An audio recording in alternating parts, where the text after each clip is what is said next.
여러 분야의 전문가들과 함께 이야기 들어보는 그린 인터뷰 시작합니다. 이 그린 인터뷰, 푸릇한 녹색지구를 꿈꾸는 인터뷰라서 이렇게 이름을 지어봤는데요. 지구온난화로 환경정책이 대두가 되고 있는 요즘이죠. 오늘은 고려대학교 지속발전연구소장 이우균 소장님 모시고 말씀 나눠보도록 하겠습니다. 소장님 안녕하세요. 예, 안녕하십니까.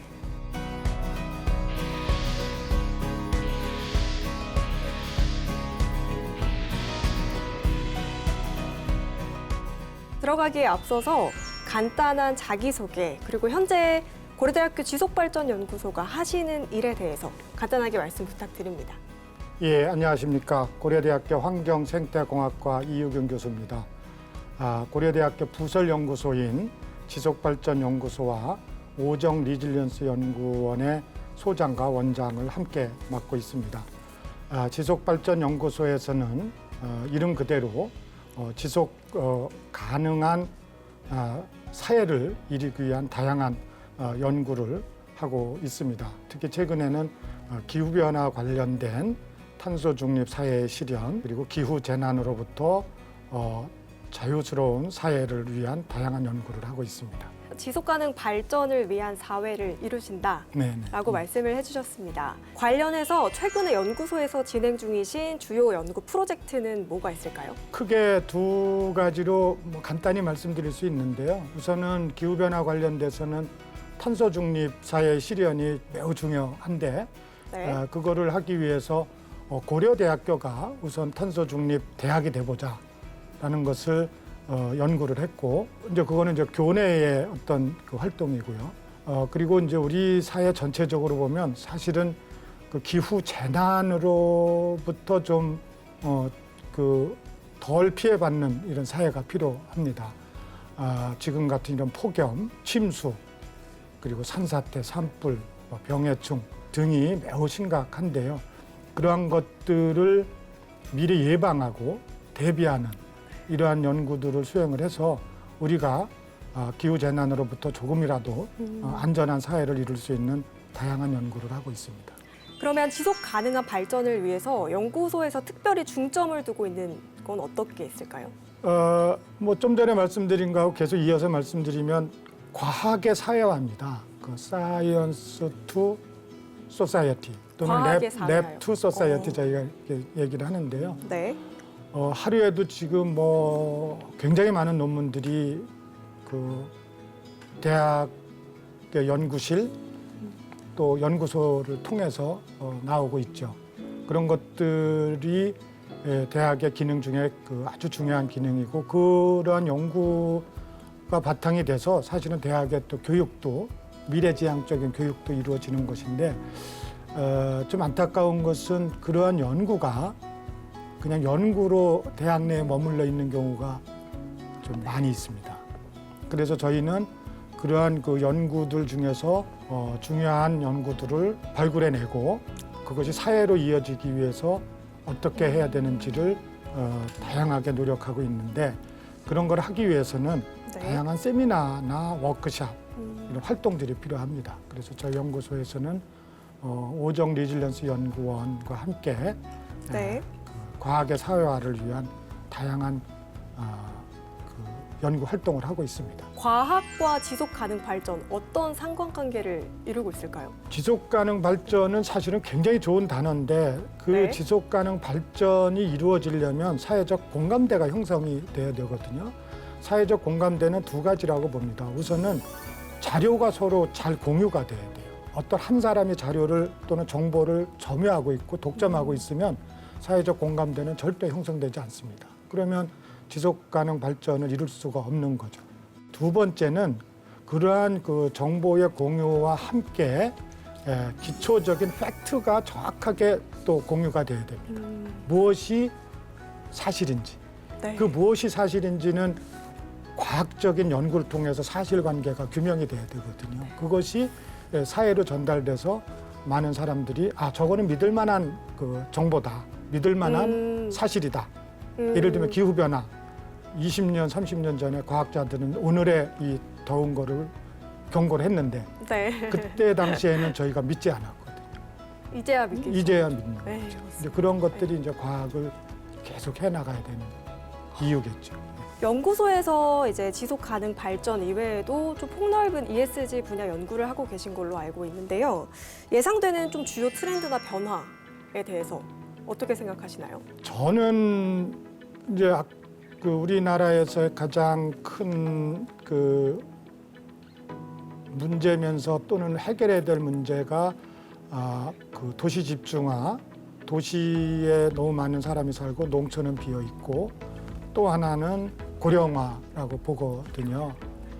그러니까 저는 이제 원래 자연과학을 하면서 자연을 대상으로 하는데요. 산림, 뭐 농경지, 네. 뭐 이런 걸 대상으로 연구를 주로 하는데 앞으로 그 공간이 어떻게 채워질지가 궁금한 거예요. 걱정이 됩니다. 그러니까 너무 도시에 많이 살고 그리고 농촌엔 사람이 없고 그리고 고령화되면서 좀 제가 그 말씀드리기 좀 버거운 거긴 하지만 뭐 저출산 문제 뭐 이런 것도 있어서 그런 거를 해결해 나가기 위해서는 미래 세대에게 큰 부담이 되지 않는 무엇인가가 있어야 된다고 보거든요. 미래 세대는 굉장히 그 불확실성 하에서 지금 놓여 있고 그들의 노력은 저희 세대보다는 아마 몇 배를 더 해야 될 겁니다. 저희 세대는 사회가 좀 느슨했고 조금만 공부해도 취직도 잘 됐고 뭐 이런데 지금 AI 시대에서 뭐 웬만큼 공부해서는 많이 힘들죠. 취직하기도 네, 어렵고 맞습니다. 그리고 대한민국을 대상으로 하는 이런 업종은 그렇게 잘 안 될 겁니다. 세계를 이렇게 겨냥하는 그 어떤 그 분야가 돼야 되는데요. 그러기 위해서는 그런 그 청년들이 좀 더 미래지향적이면서 희망도 갖고 포부도 갖는 이런 것들을 만들어줘야 되는데 네. 저희가 SDSN이라고 있는데요. Sustainable 네네. Development Solution Network라고 있는데 지속 가능 그 발전 해법 네트워크라고 거기에는 그 젊은 그들이 굉장히 많이 있습니다. 네. 여기 지금 강동열 선생 와 계신데 그 사무 총괄 간사를 하면서 그걸 잘 이끌고 있고 김익재 선생님과 같이 하고 있는데 그 젊은이들이 아주 마음 놓고 활동할 수 있는 것들이 필요하지 않나 생각합니다. 제가 말씀해 주신 것 중에 조금 생소한 단어가 있는데요. SDSN. 이 단어에 대해서 설명 부탁드려도 될까요? 반기문 사무총장이 계실 때 그 지속가능 발전 목표 17개를 2015년에 채택 하지 않았습니까? 그때 그것을 잘 이행하기 위해서 콜롬비아 대학의 제프리 작스라는 교수가 만든 그 과학자들의 집단입니다. 전 세계에 그 지부를 두고 있고요. 거기에서는 지속가능 발전 목표가 사회적으로 잘 이행될 수 있는 다양한 해법들을 그 논의를 통해서 제시하고 있는데 그 SDSN 코리아라고 있습니다. 그 지부가 저희 그 고려대학교에 있고요. 네. 거기에 제가 지금 공동대표를 맡고 있고 거기에 그 SDSN 코리아 유스라고 있습니다. 네. 그 유스 집단의 그 강동열 총괄 간사가 맡고 있는데 SDSN 코리아는 이제 저처럼 좀 기성 세대고요. 네. SDSN 코리아 유스는 젊은 세대인데 유스들이 훨씬 더 잘합니다.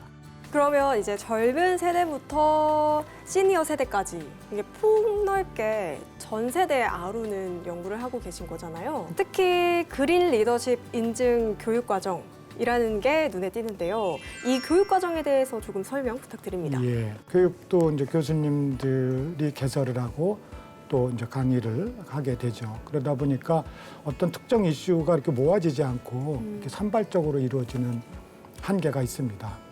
그래서 저희는 그 지속 가능 발전과 관련된 교육 강좌들을 쭉 조사를 해서 그거를 DB화하고 그것들이 어떻게 연계가 되면 좋을지를 하는 그런 그 프로그램을 그 환경부 지원으로 그린 리더 교육 인증제도라는 프로그램을 운영하고 있습니다. 지금 이제 2년째인데요. 그 그린 리더 교육 인증에서는 그와 같이 산발적으로 이루어지는 교육들을 다 모아서 학생들이 보기 편하게 이러이러한 교과목을 들으면 내가 그린 리더 교육을 수료하게 되는 거구나. 뭐 이런 거를 이제 알게 하고 그 학생들한테 홍보도 하고 지원해주고 특히 이제 학생들 그 프로그램에 들어오는 학생들한테는 인턴십을 하게 해서 보다 그 폭넓은 교육이 이루어지도록 하고 있습니다. 환경부 그 지원이고요. 3+3입니다. 3년 하고 또 3년 더 지원해 주니까 6년이 앞으로 그 교육 활동을 할 수 있습니다. 그린 리더십 교육 과정만 들어도 이제 진정한 그린 리더가 될 수 있을 것 같습니다, 소장님. 네. 마지막으로 이제 ESG는 뭐뭐다 이런 형식으로 답변을 해주신다면 어떤 게 있을까요? ESG는 토지 균형 이용이다. 토지 균형 이용이다. 예. 제가 최근에 그 연구 중에 하나가 네. 우리나라에서 탄소 흡수 지도를 만들었습니다. 탄소 흡수 지도요? 이산화탄소가 얼마나 산이나 농경지, 초지, 습지 이런 데서 얼마나 흡수되나. 그리고 또 탄소 배출 지도도 만들었습니다. 전국을 어디에서 네. 얼마나 배출되나. 그거를 100m 곱하기 100m 이렇게 아주 정밀하게 만들었는데요. 그러면 배출해서 흡수를 빼면 그게 마이너스가 나오잖아요. 네. 그러면 탄소 중립이 이미 달성된 곳이에요. 그러니까 산이 있고 주변에 집이 몇 채 없으면 그 동네는 탄소 중립이 달성된 마을이죠. 우리가 역배출이라고 그럽니다. 네거티브 에미션이라고 그러는데, 근데 우리나라에서 제가 지도를 그려보니까 탄소 중립 달성된 마을이 굉장히 많이 있습니다. 근데 그 탄소 중립 달성된 마을의 공간 분포하고 네. 산촌의 분포가 거의 일치해요. 그리고 산을 따라서 이제 네. 지속가능 발전이 되고 있는 그리고 거기에 또 그 소멸 위험 지역을 해보면 네. 비슷합니다. 그럼 어떤 얘기가 가능하냐면 우리나라에서 탄소 중립 달성된 마을이 있는데 산촌으로서 오지거나 소외돼 있거나 곧 소멸 위험에 있는 소멸될 동네구나. 그러면 당신네 동네는 탄소 중립 달성된 마을이요. 이렇게 하면 자랑스러워야 되는데 네. 그게 자랑스러운 게 아니고 뭐 곧 없어질 내가 정말 살지 못할 곳에 사는구나 이러한 인식이 될 수도 있고 혹여라도 기업인이나 그 오피니언 리더들이 그런 걸 들었을 때 저기 안 되는 동네야 이렇게 해버리면 그 동네는 실제로 없어져 버리죠. 그리고 그쵸. 비어지는 거죠. 근데 비어지는 동네에서 탄소 중립 달성되면 뭐 하겠습니까? 그게 국가의 뭐 통계로는 의미가 있지만 네. 그곳에 누군가가 살아야 되거든요. 그래서 저는 그 지도를 다 만들어 놓고 기초지자체에 다니면서 뭐 ESG 차원이나 이런 다니면서 탄소 중립 달성된 마을을 지정을 하고 네. 그거를 진흥하는 이런 다양한 정책이 있으면 좋겠다라고 얘기를 하는데 뭐 잘 통하지 않습니다. 예를 들면 네. 농촌 주택 에너지 효율화 사업이에요. 농촌 주택 주택 에너지 에너지 효율화 효율화 사업. 사업이요. 열악하거든요. 농촌 네. 주택이 에너지가 많이 새요. 그러면 사는 사람들은 불편한 거고 탄소 중립과 관련돼서는 에너지를 너무 많이 쓰는 거고. 그러면 맞습니다. 탄소 중립 계획에서 감축의 일환으로 그거를 그 에너지 효율화 사업을 해줄 수도 있고, 그 다음에 농업 폐잔재, 농촌 쓰레기 문제도 심각하거든요. 그거는 두면 자연도 훼손시키지만 그것을 태울 때 잘못하면 산불, 날 위험도 높고, 그리고 또 태우면 또 온실가스 배출이잖아요.